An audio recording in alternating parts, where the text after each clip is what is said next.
नमस्कार, मैं हूं अरुण कुमार गुप्ता। आप देख रहे हैं डिबेट सेंट्रल। देश भर में जातिगत आधार पर भेदभाव संबंधी यूजीसी की नई गाइडलाइन को लेकर विवाद बढ़ गया है। जनरल कैटेगरी को लग रहा है कि यह नियम गलत है, इससे उन्होंने निशाना बनाया जा सकता है। इस नियम का दुरुपयोग होने की भी पूरी आशंका जताई जा रही है। लिहाजा इसे लेकर देश भर के कॉलेजों और उच्च शिक्षा संस्थानों में असंतोष बढ़ रहा है। यूजीसी ने उच्च शिक्षा संस्थानों में जातिगत भेदभाव रोकने के लिए promotion of entry in higher education institute regulation 2026 लागू कर दिया। इसे लेकर विवाद पैदा हो गया है।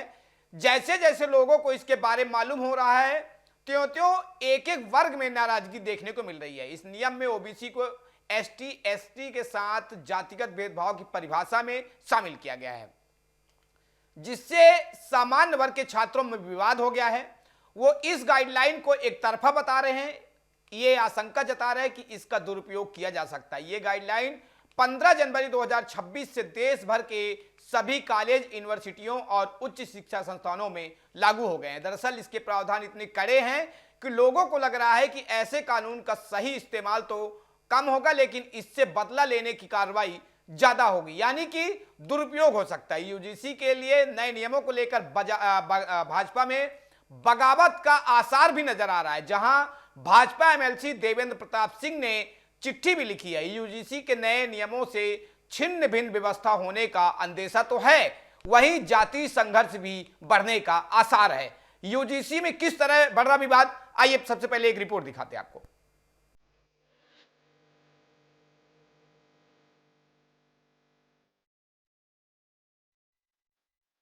देश भर में जातिगत आधार पर भेदभाव संबंधी यूजीसी की नई गाइडलाइंस को लेकर विवाद बढ़ता जा रहा है। जनरल कैटेगरी को लग रहा है कि ये नियम असंतुलित है, इससे उन्हें निशाना बनाया जा सकता है। इस नियम का दुरुपयोग होने की भी पूरी आशंका है। दरअसल रोहित वेमुला की आत्महत्या के बाद ये जाहिर हुआ कि तमाम कॉलेजों, यूनिवर्सिटीज और उच्च शिक्षा संस्थानों में जातिगत आधार पर भेदभाव हो रहा है। यह आरोप भी लगे कि पिछड़े वर्ग से आने वाले छात्रों को हतोत्साहित किया जाता है। जब ये मामला सुप्रीम कोर्ट में पहुंचा तो कोर्ट ने वेमुला और पायल तडवी मामले के आधार पर यूजीसी को निर्देश दिया कि 2012 के पुराने नियमों को मजबूत करने के लिए नई गाइडलाइन बनाई जाए, यानी पिछड़े वर्ग यानी ओबीसी, एससी और एसटी के लिए बेहतर माहौल तैयार किया जाए, उन्हें जातिगत पर निशाना बनने से रोका जाए। सवाल संसद की शिक्षा, महिला, बाल और युवा संबंधित मामलों की संसदीय समिति के यूजीसी के ड्राफ्ट रेगुलेशंस की समीक्षा करने के बाद इसे 8 दिसंबर 2025 को सरकार को सौंपा। कांग्रेस के राज्यसभा सांसद दिग्विजय सिंह इस समिति के चेयरमैन है। इस समिति यूजीसी को सिफारिश दी जिसके आधार पर भेदभाव वाले नियम में ओबीसी को भी जाति आधारित डिस्क्रिमिनेशन में शामिल किया जाए। ओबीसी को यूजीसी के ड्राफ्ट में नहीं रखा गया था। साथ ही ये सिफारिश भी दी कि इक्विटी कमेटी में एससी, एसटी, ओबीसी के आधे से ज्यादा प्रतिनिधित्व हो। डिसेबिलिटी को भी डिस्क्रिमिनेशन के आधार में शामिल किया जाए।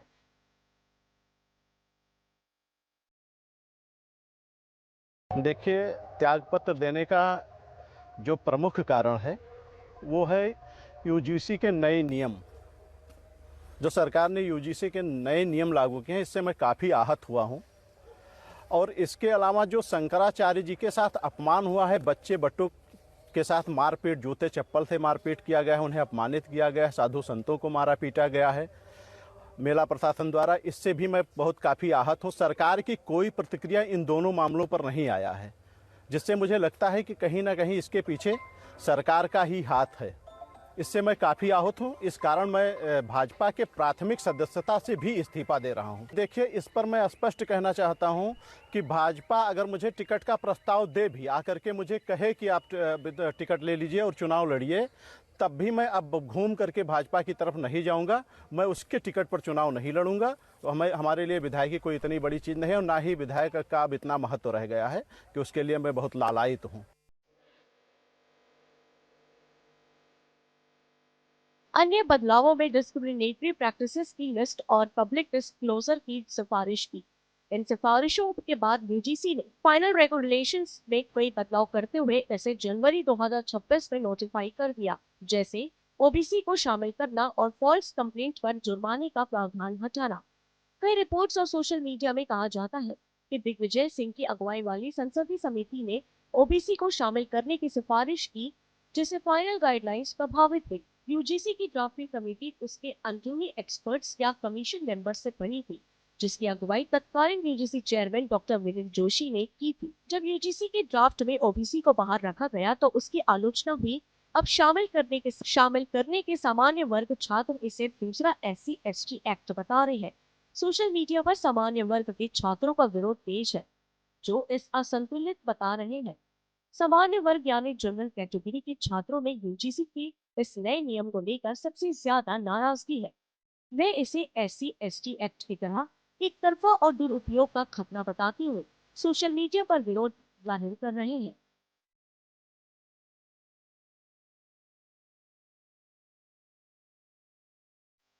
जय हिंद, जय भारत, वंदे मातरम।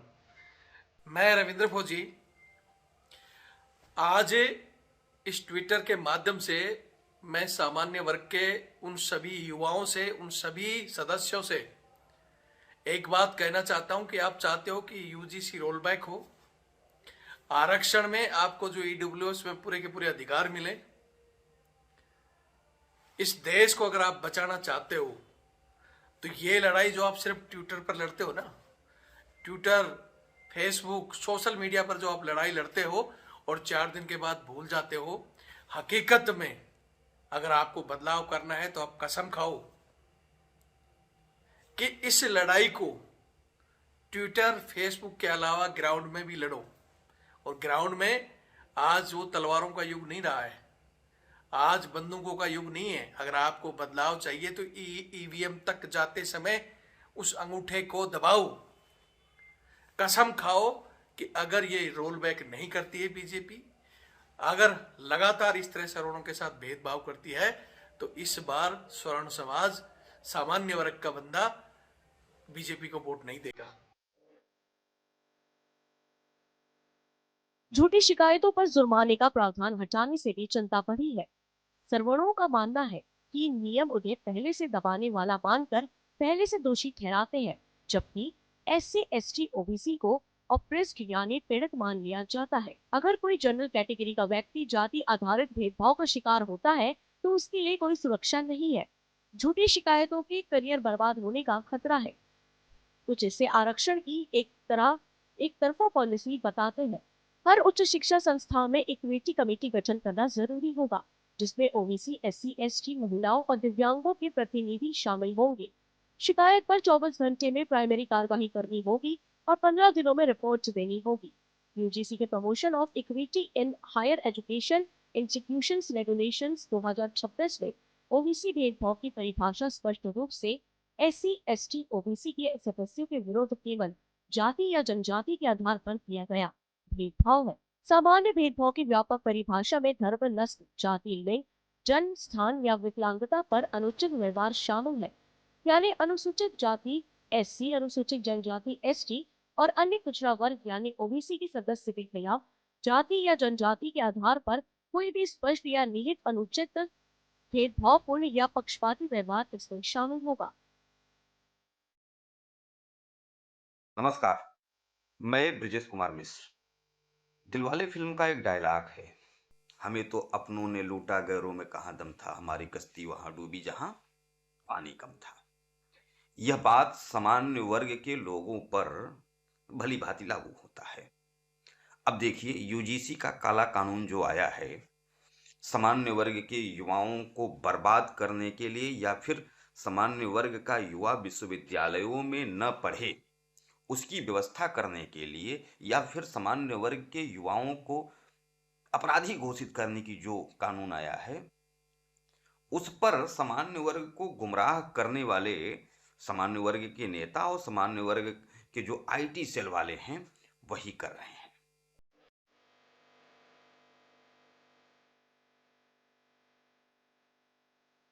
नियमों का उल्लंघन करने पर संस्थान को डिग्री देने से रोकना या अनुदान बंद करना संभव है, यानी यूजीसी उसकी मान्यता ही खत्म कर सकता है।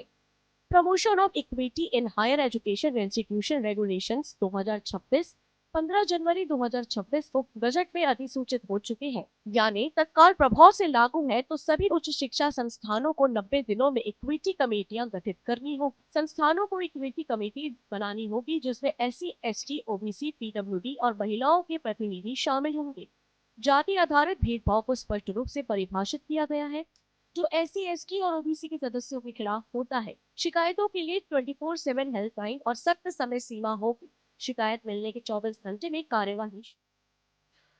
तो यूजीसी को लेकर उपजे विवाद में हम आज बातचीत करेंगे। बातचीत करने के लिए हमारे साथ डीपी यादव जी हैं, नेता हैं सपा से, और हमारे साथ भूपेंद्र प्रताप सिंह छत्री महासभा के प्रदेश अध्यक्ष जुड़े हैं। संजय जायसवाल जी डीए न्यूज प्लस के स्टेट हेड उत्तर प्रदेश के हैं। आप सभी तीनों मेहमानों का सबसे पहले हम आप सभी को स्वागत करते हैं। छत्री महासभा संघ से सबसे पहला सवाल मैं पूछता हूं कि सर, जीसीबी विवाद का मुख्य कारण क्या है? देश में के आधार पर लोगों को बांटने का काम किया जा रहा है। क्या आजकल सवर्ण समाज के बच्चे क्या स्कूलों को छोड़ दें? क्या इनको पढ़ाई से वंचित करने का काम किया जा रहा है? क्या आप सवर्ण समाज के लोगों को क्या आप अपराधी बनाना चाहते हैं? बगैर अपराध किए हुए अपराधी बनाना चाहते हैं? इसलिए क्या इसमें सवर्ण समाज के बच्चे ही नहीं, जो कॉलेजों में जो टीचर्स भी पढ़ा रहे हैं, अगर उनके प्रति भी अगर किसी पिछड़े समाज के लोगों ने अगर शिकायत की तो वो भी इसके भुक्तभोगी होंगे। हमें ये नहीं लगता है कि देश में ऐसी कानून की क्या जरूरत थी जो इसको लागू किया गया। क्या हमारे समाज में हम दलित हो, चाहे बैकवर्ड हो, चाहे सामान्य वर्ग हो, चाहे वैश्य समाज हो, आज की डेट में सब लोग एक साथ उठते बैठते हैं, खाते पीते हैं, एक ही समाज में पढ़ते हैं। आज से पहले ऐसी कोई हिंसा किसी कॉलेज या स्कूलों में नहीं देखी गई। तो आज इस कानून की जरूरत क्या थी जो ये कानून जबरदस्ती हम लोगों के ऊपर थोपा जा रहा है? हमारे साथ डीपी यादव जी, हम उनसे सवाल करते। साहब, आप विपक्ष में हैं, जब ये कानून बन रहा था, पास हो रहा था, तब आपने विरोध क्यों नहीं था? आज जब जनता विरोध कर रही, लगातार जो स्वर्ण समाज के लोग हैं वो बाहर निकल रहे, तब आप सामने आए हैं। जी देखिए, ये बड़ा दुर्भाग्य है कि जो यहाँ पर जातीय व्यवस्था है उसके अनुसार कहीं ना कहीं सारी चीजों का निर्णय होता है। भारतवर्ष में तमाम प्रतिभाएं ऐसी हैं जो देश और समाज का कल्याण कर सकती हैं, लेकिन जातीय भेदभाव के कारण उनकी प्रतिभा कहीं ना कहीं छुप जाती है और कहीं ना कहीं वो पीछे रह जाती है। तो समाजवादी पार्टी तो सबसे पहले यही चाहती है कि जातीय आधार पर किसी के साथ भी भेदभाव ना हो, चाहे वो दलित हो, पिछड़ा हो, अल्पसंख्यक हो या सवर्ण समाज के लोग हैं। सवर्ण समाज में भी बहुत से लोग गरीब हैं, बहुत से लोग संसाधन विहीन हैं, उनको भी कहीं ना कहीं तमाम सुविधाएं मिलनी चाहिए। तो समाजवादी पार्टी का तो यही लक्ष्य है, समाजवाद का ये नारा ही है कि सबको समान अवसर मिले, सभी समान अवसर पाएं और सब लोग देश और समाज की सेवा करें। आप देखिए जिस प्रकार से कहीं ना कहीं चाहे इंस्टीट्यूशन हो, चाहे वर्किंग प्लेसेज हो, कई जगहों पर विभिन्न विभागों में तमाम ऐसी खबरें बीच बीच में रुक रुक करके आती रहती हैं कि जातीय आधार पर भेदभाव होता है। आपने देखा एक बहुत चर्चित मामला हुआ था रोहित वेमुला का, उसमें किस प्रकार से उस छात्र ने आत्महत्या किया था और किस प्रकार से उसको प्रताड़ित करने का काम किया था, वो तो एक मामला हाईलाइट हो गया था। लेकिन आए दिन इस तरह की खबरें विभिन्न शिक्षण संस्थाओं से आती हैं और हम लोगों ने देखा भी है, हम लोग भी तमाम ऐसी खबरों के गवाह रहे हैं, उसमें कार्रवाई भी हुई है लोगों के ऊपर। तो अगर कानूनी रूप से जो है इस तरह की बात को रोका जा सकता है तो निश्चित रूप से कानून बनना चाहिए। लेकिन ऐसी घटनाओं के लिए कहीं ना कहीं हमारे समाज में जागरूकता फैलाने की भी जरूरत है, लोगों को जागरूक करने की जरूरत है, लोगों को बताने की जरूरत है कि देखिए अगर कोई प्रतिभावान व्यक्ति है किसी दलित समाज का, पिछड़े समाज का, अल्पसंख्यक समाज का, देश और समाज का कल्याण कर सकता है तो उसको आगे लेकर आना चाहिए। उसके साथ जातीय आधार पर भेदभाव नहीं करना चाहिए, चाहे किसी उच्च शिक्षण संस्थान, यूनिवर्सिटी हो, टेक्निकल कॉलेज हो या और भी मेडिकल कॉलेज हो, वहां के जो शैक्षणिक संस्थान के जो लोग हैं, जो पढ़ाते लिखाते हैं, प्रोफेसर हैं, लेक्चरर हैं, उनको ये चाहिए कि उस प्रतिभावान छात्र को बिना भेदभाव किए उसको आगे बढ़ाने का काम करें। लेकिन अगर इस तरह का भेदभाव हो रहा है तो निश्चित रूप से जो दोषी लोग हैं उनके ऊपर तो कार्रवाई होनी चाहिए। ऐसा किसी भी सभ्य समाज में इसको बर्दाश्त नहीं किया जा सकता है, इसकी इजाजत नहीं दी जा सकती है। आपने देखा होगा कि जब 7 अगस्त सन 1990 को मंडल कमीशन की एक रिपोर्ट लागू हुई थी पिछड़ों को 27% आरक्षण की नौकरियों में, तो तमाम उस समय बातें निकल करके सामने आई थी। लोग जो सवर्ण समाज के युवा थे उनको गुमराह करने का काम किया था इसी भारतीय जनता पार्टी की सरकार ने, और तमाम ऐसे छात्र रहे दुर्भाग्यशाली जो तमाम जो है ऐसा कदम उठा लिए जिससे उनके परिवार और समाज को कहीं ना कहीं जो है उसका दंश भी झेलना पड़ा था। तो इसमें गुमराह करने की जरूरत नहीं है, किसी का कोई अधिकार नहीं छीन लेता है, किसी को जबरदस्ती कोई सजा नहीं दे देगा।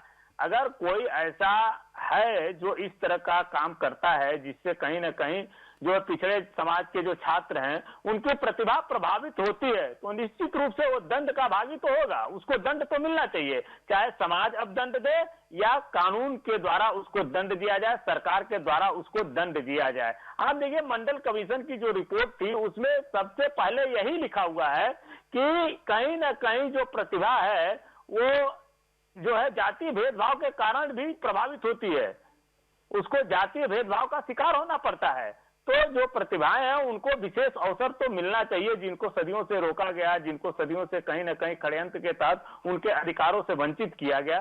तो कुल मिला जुला करके कहने का तात्पर्य यही है कि आप किसी के साथ भी किसी तरह का गलत व्यवहार न करिए, सबको समाज में सबको आगे लेकर के चलिए। जो प्रतिभावान लोग हैं, जो शिक्षित लोग, जो आगे पढ़ना चाहते हैं, जिनकी प्रतिभा का देश और समाज को लाभ मिल सकता है, वो निश्चित रूप से मिलना चाहिए। और अगर कोई इस तरह से डिस्क्रिमिनेशन करता है, इस तरह से किसी को प्रताड़ित करने का काम करता है, सताता है, जातीय आधार पर उसके साथ भेदभाव करता है, तो उसको दंड भी मिलना चाहिए। जी, हमारे साथ स्टेट हेड हमारे संजय जायसवाल जी जुड़े हैं। संजय भैया, इस विवाद ने विद्यार्थियों और शिक्षकों पर क्या प्रभाव डाल सकता है? देखिए, आपको बता दूं अरुण जी कि जिस हिसाब से यूजीसी कानून को जो 15 जनवरी 2026 से जो लागू किया गया, इसमें जो वैसे तो बात करेंगे 1956 से लागू है, लेकिन जो बदलाव करने के बाद जो ये लागू किया गया है, तो इसमें कहीं ना कहीं जो सामान्य वर्ग है, जो उच्च श्रेणी में आता है, उनमें कहीं ना कहीं खतरा उनको उत्पन्न दिखाई दे रहा है कि जिस हिसाब से जो नियम में बदलाव किया गया है। वहीं अगर भाजपा की बात करें तो भाजपा का कहना है कि एसटी को, एसटी को और ओबीसी को इससे कहीं ना कहीं सुरक्षा प्रदान होगी, लेकिन इनको तो सुरक्षा प्रदान होगी, लेकिन जो उच्च वर्ग है जैसे जिसमें ब्राह्मण, ठाकुर, कास्ट ये लोग आते हैं, तो इन लोगों को कहीं ना कहीं उससे जो है असुरक्षा प्रदान उनको लग रहा है कि हम कहीं असुरक्षित हो रहे हैं। तो इसको देखते हुए इन लोगों में आक्रोश जाग गया है। भारतीय जनता पार्टी की बात करें तो भारतीय जनता पार्टी के ही अंदर जो सामान्य वर्ग के लोग हैं वो भी कहीं ना कहीं आक्रोशित है, लेकिन अपनी आवाज को उठा नहीं पा रहे। लेकिन दबी कुची देखी जाए तो सोशल मीडिया और आपका जो है मीडिया में और सोशल मीडिया में अपनी आवाज को उठा रहे हैं वो, इस तरीके से देखा जाए। लेकिन अगर बात करें अगली जातियों को, तो उनको ये लग रहा है कि कहीं पिछड़ी जाति हमको उस तरह परेशान न करे जैसे पिछले, अगर कुछ समय पहले की बात करें तो जो आपका जो है SC ST कानून आया था, तो उसमें जो है बहुत ज्यादा लोगों को परेशान किया गया, गलत तरीके से परेशान किया गया।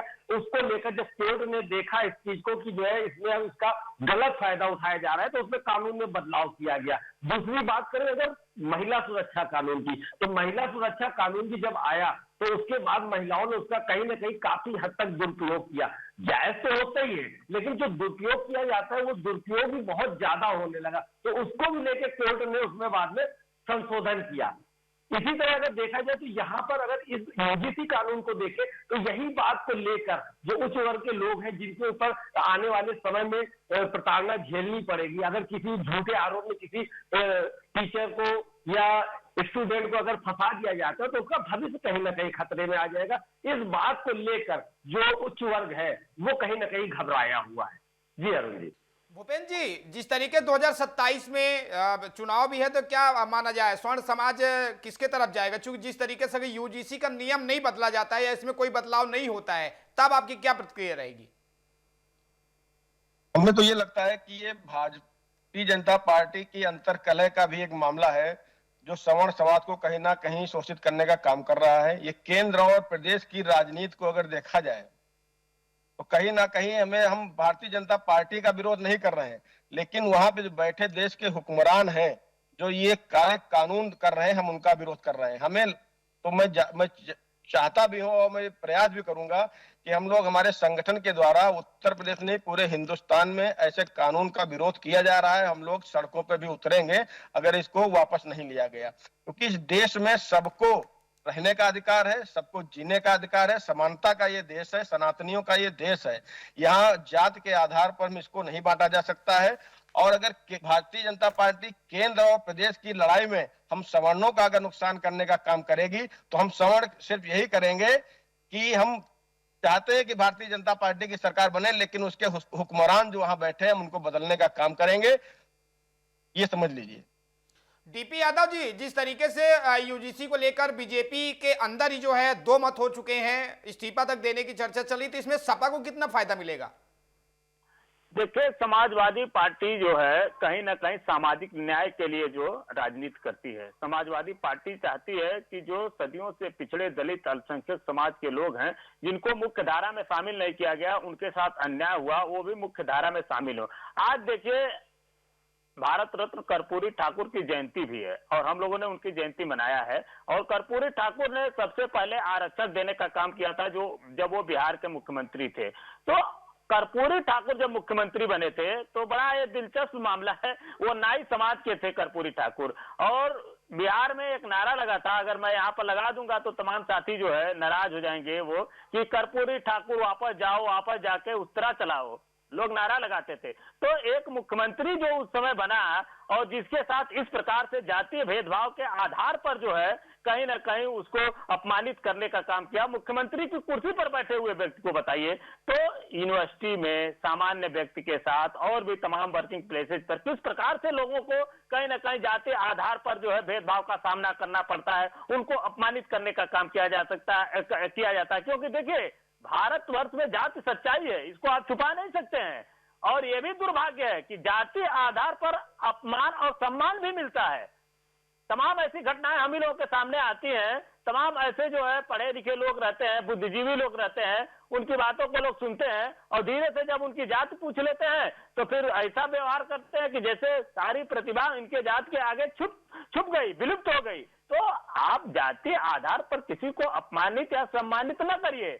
जो उसकी प्रतिभा है, पिछड़ों में भी बहुत से अच्छे लोग हैं, विद्वान पढ़े लिखे जो है तमाम जो है, जिनकी प्रतिभा अगर सामने आ जाए तो देश और समाज का कल्याण हो सकता है। दलित समाज में भी लोग हैं, तमाम लोग, अल्पसंख्यक समाज में लोग हैं, तमाम लोग। तो मेरे कहने का सिर्फ तात्पर्य यह है, देखिए कि राजनीति से परे हमको इस विषय को सोचना भी है और समाज में जो लोग जाति आधार पर भेदभाव करते हैं उनको एक सबक सिखाने का भी काम करना चाहिए हमें, कि जाति के आधार पर अब जो है भारतीय जनता पार्टी जो कि कहीं ना कहीं एक जातीय भेदभाव को आगे बढ़ाने का भी काम करती है। जब से भारतीय जनता पार्टी की सरकार बनी है, आपको बताऊं कि जातियों के बीच इतनी गहरी खाई खोद दिया भारतीय जनता पार्टी ने कि उसको पाटना बहुत मुश्किल हो रहा है। और भारतीय जनता पार्टी ये चाहती है कि जो देश सदियों पहले जिस जातीय व्यवस्था में था, कुम्हार का बच्चा, अगर कुम्हार का बच्चा है वो बर्तन बनाने का कहीं ना कहीं मिट्टी का काम करता था तो वो मिट्टी का ही काम करे। अगर किसी निषाद का बच्चा जो मछली का काम करता था वो मछली का ही वो करने का काम करे, पकड़ने का। निषाद समाज का ऐसा नहीं है, ऐसा बिल्कुल नहीं है। निषाद समाज के सुनिए, बड़ा महोदय आप सुन लीजिए, ये तो कहिए समाजवादी सरकारों का कि जिन्होंने सामाजिक न्याय के द्वारा समाज के सभी वर्गों को आगे लाने का काम किया। अब बताइए, बढ़ई का बच्चे को चाहती है कि भारतीय जनता पार्टी, नाई के बच्चों को चाहती है कि वो केवल उत्तरा लेके बार बनाने का काम करे, लेकिन समाजवादी लोग तो चाहते हैं कि सबके हाथ में पेन, कलम, कॉपी, किताब हो और लोग आज आगे बढ़े। आज देखिए, आज सबसे बड़ा दिन, आज जो है राष्ट्रीय बालिका दिवस भी है। हम लोगों ने अभी बालिकाओं को जो है कॉपी किताब देने का काम किया। समाजवादी पार्टी उनको चाहती है कि आगे बढ़े सब लोग। उनको भी देखिए, जो भेदभाव होता है घर में जो है या समाज में, बच्चे और बच्चियों के बीच में, बालक और बालिकाओं के बीच में वो भी न रहे। तो इस तरह से जो कुल मिला जुला करके भारतीय जनता पार्टी इस देश का सत्यानाश करने वाली है और वो नहीं चाहती है कि लोग समाज की मुख्य धारा में शामिल हो, लेकिन समाजवादी पार्टी चाहती है, समाजवादी पार्टी सबको लेकर के साथ चलेगी। जी भूपेंद्र जी, आप बोल रहे थे, कुछ बोल रहे थे जी। मैं ये बोल रहा था कि मैं कहाँ दलितों के साथ और बैकवर्डों के साथ कहाँ दुर्व्यवहार हो रहा है। हमको ये बता दीजिए, SC ST की अगर बात करें तो कोर्ट की रिपोर्ट के अनुसार 80% मुकदमे सवर्णों के ऊपर झूठे SC ST के द्वारा लगाए गए। तब आपकी सब पार्टी कहाँ थी? तब आज तो आप पीडीए कर रहे हैं। क्या पीडीए में क्या सवर्ण के लोगों की कोई हैसियत नहीं है? क्या ठाकुर समाज, ब्राह्मण समाज या गुप्ता समाज वहां कोई मायने नहीं रखता है? संजय जी, ये क्या बीजेपी आंकड़ों के साथ साथ अब पिछड़ों को भी साधने की कोशिश कर रही है ये यूजीसी के बहाने? बिल्कुल, आप बिल्कुल सही कह रहे हैं अरुण जी, क्योंकि अगर बात करें पिछड़ों की तो 52% से लेकर 57% का आंकड़ा आता है पूरे हिंदुस्तान के अंदर ओबीसी का।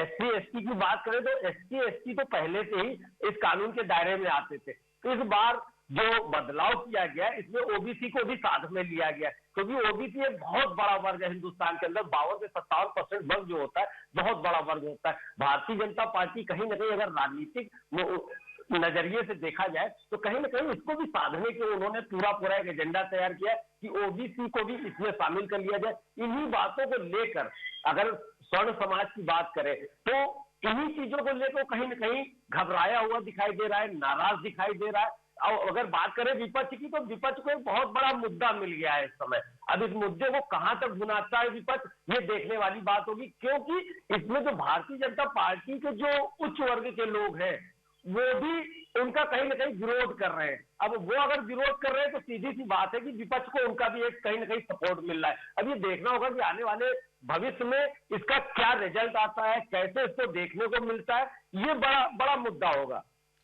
भूपेंद्र जी, बीजेपी नेता मृगेंद्र उपाध्याय ने इस्तीफे तक आ गए हैं, तो इसको किस नजर से देखते हैं आप?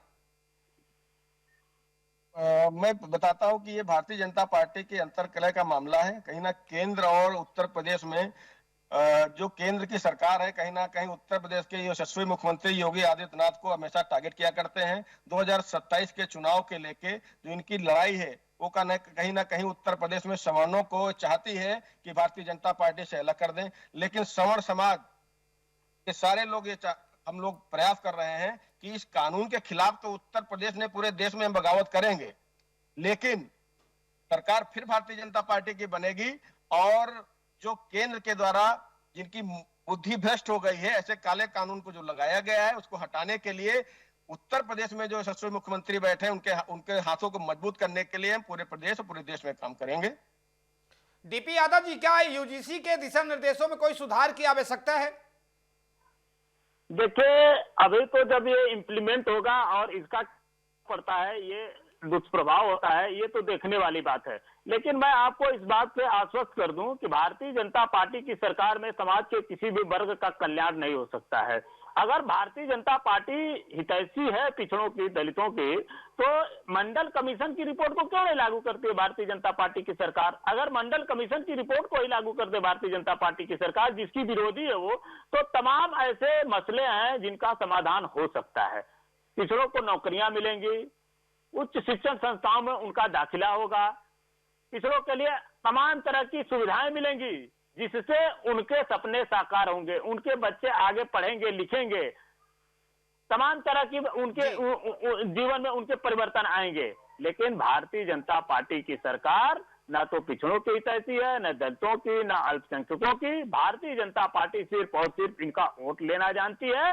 और पिछले 2014 से केंद्र में और 2017 से उत्तर प्रदेश में भारतीय जनता पार्टी की सरकार है, लेकिन पिछड़ों के हित में कोई एक ऐसा काम किया हो भारतीय जनता पार्टी जिससे पिछड़े याद करें, ये भारतीय जनता पार्टी नहीं बता सकती। और इसका खामियाजा भारतीय जनता पार्टी को 2024 के लोकसभा चुनाव में अरुण जी भुगतना भी पड़ा है।